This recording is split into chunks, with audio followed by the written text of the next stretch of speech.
क्या आपने कभी सोचा है कि इतने सालों की साधना, ध्यान और प्रार्थना के बाद भी वह गहरा आंतरिक बदलाव क्यों नहीं आया?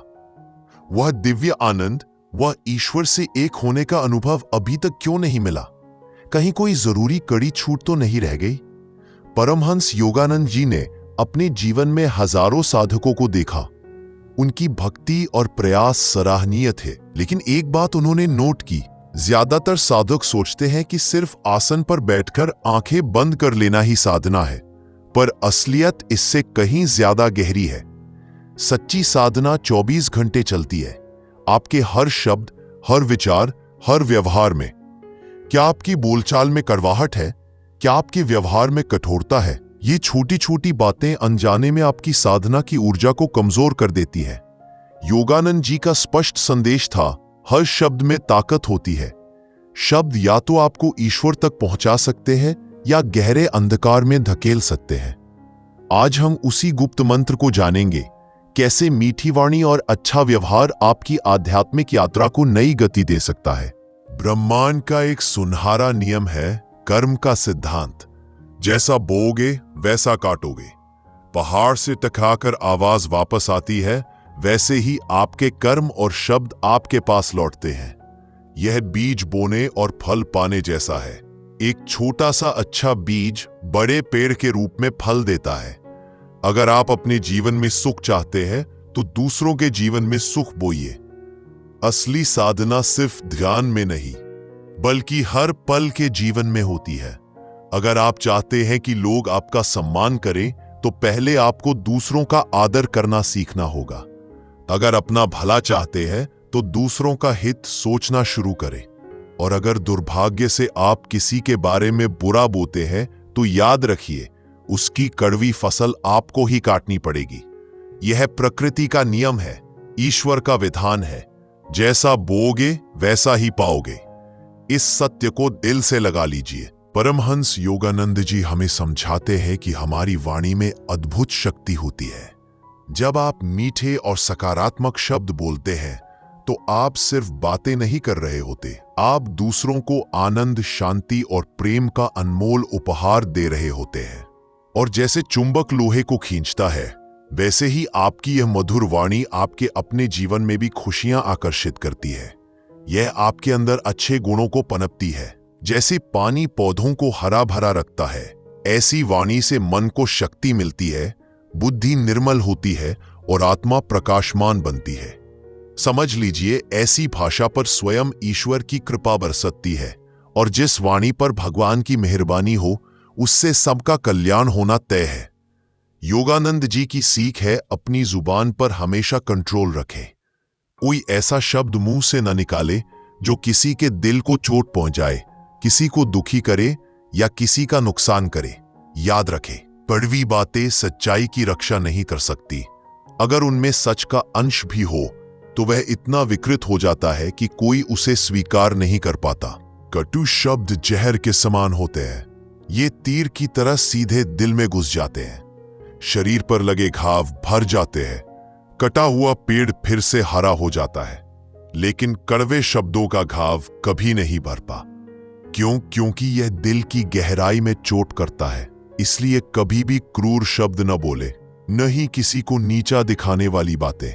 कोई ऐसी वाणी न निकले जो किसी के मन में बेचैनी पैदा करे, क्योंकि ऐसी भाषा आपको केवल अंधकार की ओर ले जाएगी। अपनी वाणी को पवित्र रखिए, क्योंकि यह आपके मन की सच्चाई का आईना है। परमहंस जी हमें समझाते हैं कि सिर्फ मीठा बोलना ही काफी नहीं है, वाणी में विवेक का होना भी उतना ही जरूरी है। विवेक यानी यह ज्ञान कि कब बोलना है, कहां बोलना है और कैसे बोलना है।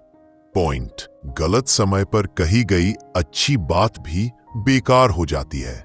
जैसे युद्ध के मैदान में कविता सुनाना व्यर्थ है। भोजन जैसे पवित्र समय में अशुभ बातें करने से शरीर और मन दोनों पर बुरा असर पड़ता है। भगवान राम इसका बेहतरीन उदाहरण है। वे हमेशा सही समय पर सही शब्द चुनते थे। उनकी वाणी में ऐसी युक्ति होती थी कि न किसी को दुख होता, न ही कोई विरोध कर पाता। इसलिए बोलने से पहले एक पल सोचें, आपकी बात सुनने वाले पर क्या असर डालेगी। अगर कोई कर्मचारी देर से आया हो तो डांटने की बजाय प्यार से पूछें, आप तो हमेशा समय पर आते हैं, आज क्या बात हुई। ऐसा करने से वो सच बताएगा और आपका काम भी हो जाएगा। याद रखिए, बात का असर उसके कहने के तरीके पर निर्भर करता है। जिनकी वाणी में विनम्रता और विवेक होता है, वे कम शब्दों में भी अपनी बात कह देते हैं, बिना किसी को ठेस पहुंचाए। जब आप परिवार से बात करें तो याद रखें, आप किसी रोबोट से नहीं बल्कि एक संवेदनशील इंसान से बात कर रहे हैं। हर दिल को प्यार, सम्मान और सहानुभूति की जरूरत होती है। बड़ों के साथ विनम्रता से, बराबर वालों के साथ प्यार से, छोटों के साथ सहानुभूति से ऐसा व्यवहार आपके पारिवारिक और आध्यात्मिक जीवन में चमत्कार ला सकता है। किसी का घर तोड़ देना या धन छीन लेना बड़ा अपराध है, लेकिन किसी का दिल तोड़ देना उससे भी बड़ा पाप है, क्योंकि उस दिल में स्वयं परमात्मा बसते हैं। घर में अगर पत्नी को भोजन पसंद ना आए तो कहें, कोई बात नहीं, कल और अच्छा बनाऊंगी। अगर बच्चे के कम नंबर आए तो कहे, थोड़ा और मेहनत करो, तुम जरूर सफल होगे। ऐसी भाषा से न तो झगड़ा होगा, न ही रिश्तों में दरार आएगी। यह सिद्धांत सिर्फ घर तक ही सीमित नहीं है। आपके कार्यक्षेत्र में, व्यवसाय में या सामाजिक जीवन में मधुरता और सहानुभूति ही सफलता की कुंजी है। एक दुकानदार की कल्पना कीजिए। कोई ग्राहक असंतुष्ट होकर सामान वापस लाता है। अगर दुकानदार गुस्से में तीखी बातें करेगा तो वह ग्राहक हमेशा के लिए खो जाएगा। लेकिन अगर वह प्यार से कहे, कोई बात नहीं, अगर यह पसंद नहीं आया तो मैं आपको दूसरे विकल्प दिखाता हूं, तो न सिर्फ ग्राहक संतुष्ट होगा बल्कि वह स्थायी ग्राहक बन जाएगा। यही सिद्धांत कार्यस्थल पर भी लागू होता है। अपने सहयोगियों से आदेशात्मक लहजे में तुम्हें यह करना ही होगा कहने के बजाय, अगर आप विनम्रता से पूछें, क्या आप कृपया यह काम कर देंगे, तो वे व्यक्ति उस काम को बोझ नहीं बल्कि खुशी से करेगा और काम की गुणवत्ता भी बेहतर होगी।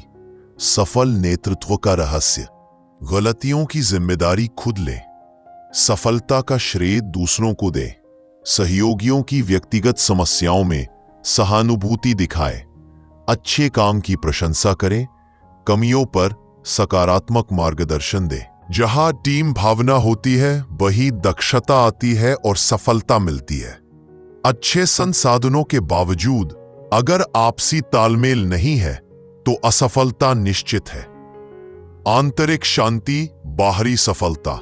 स्वामी जी पूछते हैं, क्या आपने कभी सोचा कि कुछ लोगों की बातें दूसरे सहजता से मान लेते हैं जबकि कुछ को हमेशा विरोध झेलना पड़ता है? इसका रहस्य मन की अवस्था में छिपा है। शांत और प्रसन्न चित्त लोगों के पास स्वाभाविक रूप से दूसरों को प्रेरित करने की क्षमता होती है। यह आंतरिक प्रसन्नता आती है नियमित ध्यान से, परमात्मा के स्मरण से, संतों के सत्संग से। इसके विपरीत जिनके मन में हमेशा बेचैनी और असंतोष रहता है, वे चाहे कितनी भी अच्छी बात कहें, लोगों के मन में स्वतः प्रतिरोध उत्पन्न हो जाता है। न तो काम ठीक से होता है, न ही रिश्ते अच्छे रहते हैं। वो सुनहरा सूत्र: अगर आप चाहते हैं कि आपके काम सफल हो, आपके संबंध मधुर बने, लोग आपकी बात माने, तो पहले अपने मन को शांत और प्रसन्न बनाइए। शांत मन से कही गई बात ही दूसरों के हृदय को छूती है और कार्य को सफल बनाती है। यही सर्वोत्तम व्यवहार कला है। परमहंस योगानंद जी हमें सिखाते हैं, इस भ्रम को छोड़ दो कि बिना डांट डपट डराए धमकाए आपके बच्चे या साथी बिगड़ जाएंगे। सच तो इसके उलट है। डर और कठोरता से आप उन्हें दूर ही करते हैं, न कि अपना बनाते हैं। अगर आप किसी को वास्तव में अपना बनाना चाहते हैं तो उसका हथियार डर नहीं, प्रेम है। प्रेम के मंत्र: सहानुभूति, दूसरों की भावनाएं समझें, सम्मान, हर व्यक्ति को गरिमा दें, सहायता, बिना स्वार्थ के मदद करें, त्याग, छोटी छोटी इच्छाओं को छोड़ना सीखें। जब आप ऐसा व्यवहार करेंगे तो लोग आपके लिए कुछ भी त्याग करने को तैयार हो जाएंगे। आपकी लोकप्रियता सिर्फ जुबानी नहीं, बल्कि लोगों के दिलों में जगह बना लेगी। जीवन का सुनहरा नियम, जैसा व्यवहार करोगे वैसा ही पाओगे। किसी के प्रति द्वेष या अनादर न रखें। अगर कोई आपसे बुरा बर्ताव करे तो भी अच्छाई से जवाब दे। अहंकार छोड़े। जितना निस्वार्थ होकर दूसरों की भलाई करेंगे, उतना ही आध्यात्मिक लाभ होगा। स्वामी जी कहते हैं, दृष्टि बदलो, हर किसी को प्रेम भरी नजरों से देखो। यह समझ लो कि शुद्ध निस्वार्थ प्रेम ही जीवन की वास्तविक खुराक है। यह संसार इसी प्रेम के लिए तरस रहा है।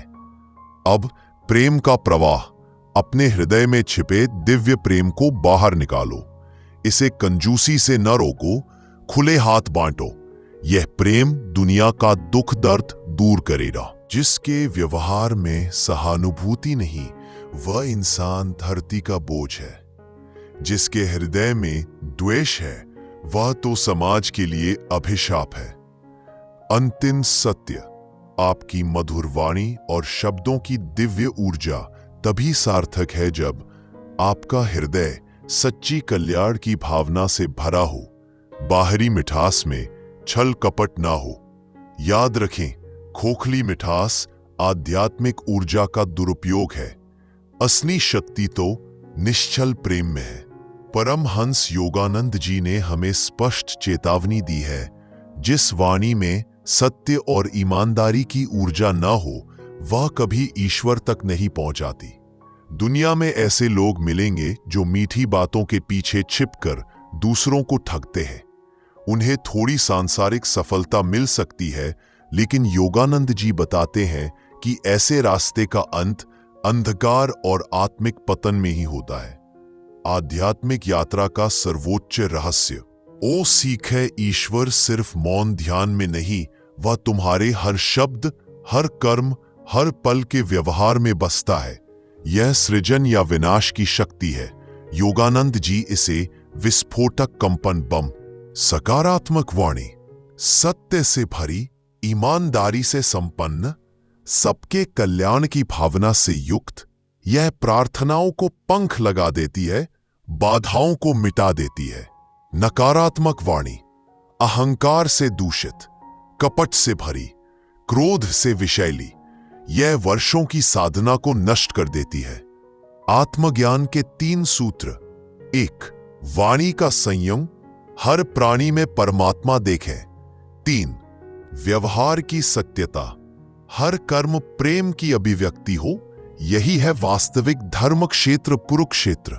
यह युद्ध तुम्हारे भीतर चल रहा है। क्रोध, घृणा और स्वार्थ रूपी असुरों से लड़ने के लिए यही 3 अस्त्र है।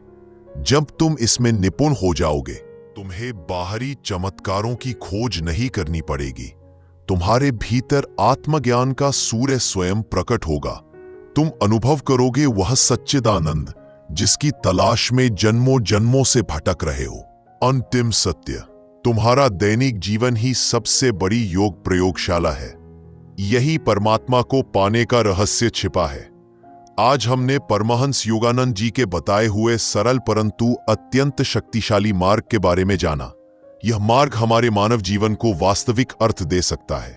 आपसे निवेदन है, कृपया अपने विचार कमेंट में लिखें।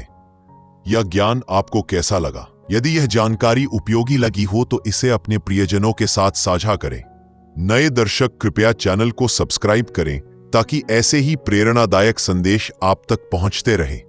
आज की यह दिव्य चर्चा यहीं समाप्त होती है। अगले वीडियो में फिर मिलेंगे।